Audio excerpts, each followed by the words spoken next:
Greetings in the name of Yeshua. A while back, I did several videos about UFOs and aliens and stuff. So this weekend, I was watching the MUFON convention and stuff. And I started thinking about what's really going on, and can we find a biblical answer for things? So I thought I would go back and revisit and take a little deep dive into the idea of aliens. But what does the Bible say about aliens? What does the Bible say? Well, the Bible, is surprising, does have quite a bit to say about aliens if you look at the Bible. If you look at the word aliens appears 3 times in the Bible. And the word alien appears 5 times. So people say, well, the Bible doesn't mention aliens, or there's no such aliens, or haven't read the Bible. But we have to understand what we're talking about, our terminology, what an alien is. Because alien terminology can be different things. When you tell somebody that there is an alien, what's the first thing comes to your mind? I say, well, there's an alien here. You're thinking of the big guys, the big eyes, and the little green men, right? The aliens. But that may not be. See, aliens, our definition of aliens is basically anybody that doesn't belong in the area. So if you get in the car and drive to Missouri, to Branson, Missouri, and you're from Oklahoma or Texas or somewhere, and drive to Branson, Missouri, and you up there on vacation there, you are an alien in the area because you don't belong there. You don't live there. You don't belong there. You are from another place. So that is basic terminology of alien. Somebody that belongs somewhere else and goes somewhere else. So you have to understand, not everything is connected to little green men. So we understand the Bible mentions different types of aliens. So we have to understand what we're talking about is a being doesn't belong in a certain area. That's all it is. That's an alien is. So you got to understand the terminology of what an alien is. So let's look at what the Bible talks about talking about beings in outer space or other beings and stuff, aliens. So let's pick up a couple videos, a couple of verses in the Bible and see what we can find. And the main one we find it is in Ephesians chapter 6. And Ephesians, says the battle or struggle on earth is not against flesh and blood, but spiritual powers in heavenly places. But we're not looking at this as the powers of wickedness in the heavenly places. Okay? What does that mean? Well, there's the powers of wickedness. Okay, we know that. The Bible says that. Where are they? We understand it says heavenly places. What does that mean? That word there, heavenly places, the wording there, means in the sky above us. Okay? That means that there are powers of wickedness above in the sky above us and in space. So there's powers of wickedness and the sky is above us in space. That means that there could be something else out there we don't know about. Could that be UFOs, UAPs? It could will be. Because that is telling us, Paul the Apostle is telling us that we are struggling against the spiritual powers, that these are powers of wickedness. These not fallen angels, these are not demons, they're powers of wickedness. It's something else. We don't know what they are right now. So we have to understand there may be things out there we don't understand. So we can't close our minds and say aliens can't exist. There's no such thing as aliens. We don't know that. And we go and look at the next verse and go and make this even more clear. You go to the book of Hebrews. The book of Hebrews says, God, He made the worlds. Now, the word here, worlds, is plural. So God made the worlds. So that means earth is not the only world He made. And if God made other worlds, that implies other beings. Does that not? So in the book of Hebrews mentions the worlds twice.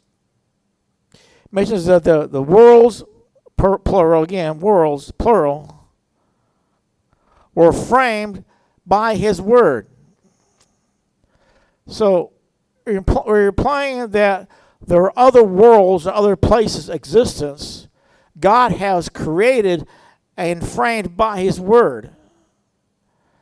That's what the writer of Hebrews is saying. But we have to understand that our viewpoint of existence may not be what we think it is. We get in quantum science, quantum physics, and stuff. You find that there are other dimensions under spiritual powers and all spiritual dimensions. It comes up about different spiritual dimensions. So when we talk about spiritual powers in heavenly places, it could be space, but it could also be the dimensions, a spirit world. So we understand that not everything may be as easily understood as we want to think. Now, in the world of UFOs, people are always thinking that all these beings are from another planet, but also they could be from another dimension. So it makes it, this whole thing makes it really tricky to find out just what is going on. Example, have you here a deck of playing cards? Simple. Our view of the universe is this point here. We see this part of the deck of cards. That's what we see in the universe. That's our viewpoint of the universe, is this. But if you turn the deck cards up, this is the real person. So we're only seeing this part of the world, but we'll be living in this part. So you have to understand, well, our viewpoint of the world may not be totally clear because we're looking at what we want to look at. We're not looking at the big picture. When people say aliens don't exist, how do they know that? The Bible doesn't say they don't exist. It says that there's a possibility of them existing. So if a preacher, a minister, a prophet, anybody tells that aliens don't exist, they're kind of lying to you because the Bible says otherwise. And also, this is an interesting passage there in Hebrews. It says that they're talking about Israel's armies routed the aliens, and the armies of the aliens. But it's not talking. These aliens are not green men of outer space. These are invaders from another part. So we understand our viewpoint, aliens, has to change and alter for the person or powers are to be. We can't say a blanket statement that don't exist because our theology doesn't allow it. It's like people in the church look at the world as for religious eyes. They got God in a box. God isn't a box. I'm comfortable in God in a box. I want to keep the God in a box. I want to keep the Bible and the Word and God in a box. I don't want to take God out of the box because I don't have the faith to take God out of the box. That's most people in the church. They don't have the faith to take God out of the box, let God be the God. So what did God do before he created the earth? We don't know. The Bible doesn't tell us. We know he created angels. We know he created all the cherubim, seraphim, all his beings. We know that. But how many centuries, how many thousands of years, how many millions, how billions? God has always been. So we don't know how he's been up to all these billions of years or trillions of years. We don't know. So to assume something exists or it doesn't exist with God, just because you don't believe it, doesn't make it so. God is bigger than we are. God is bigger than our viewpoint of God.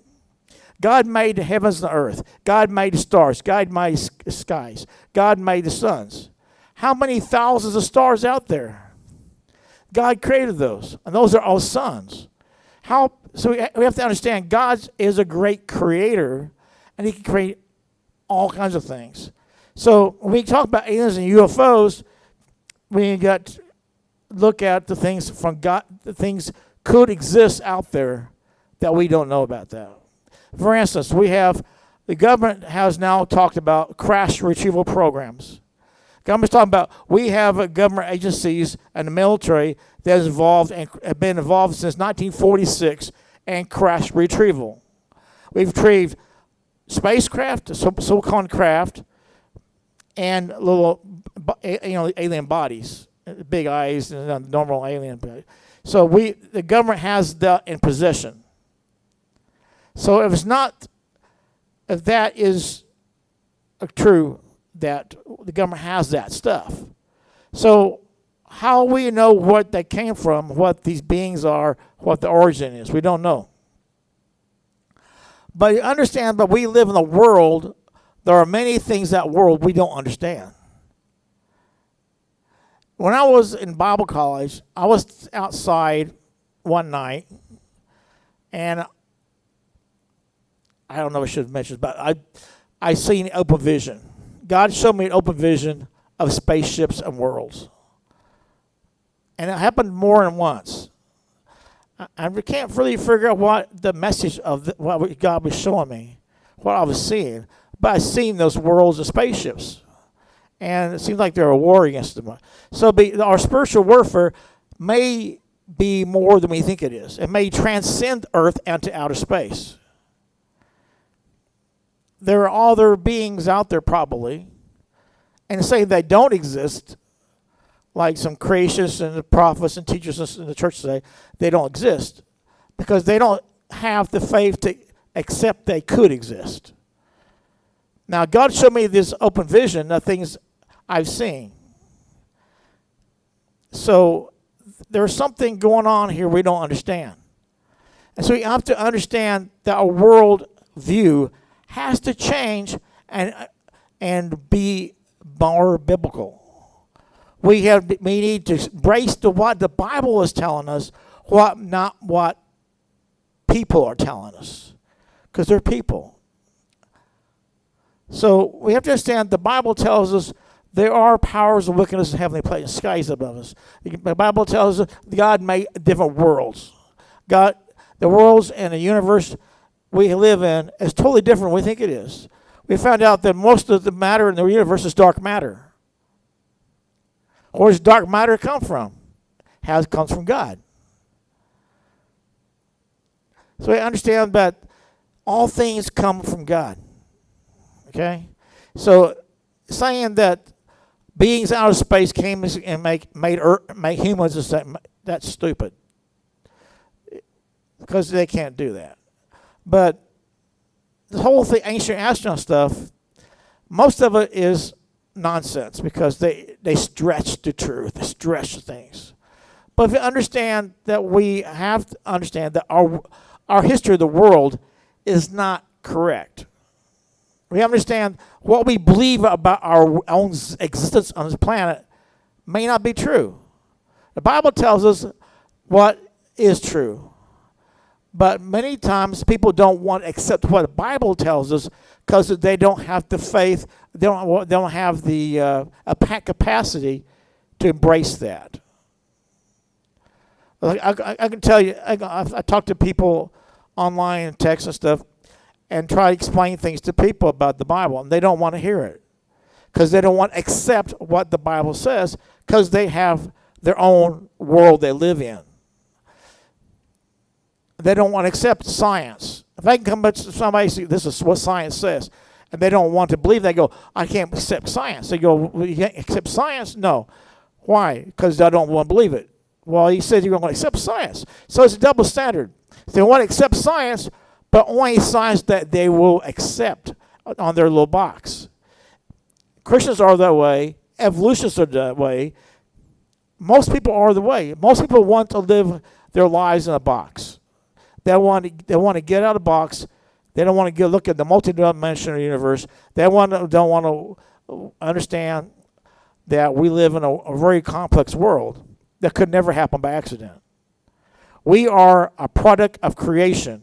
We are a product of God. We are too complicated not to be that.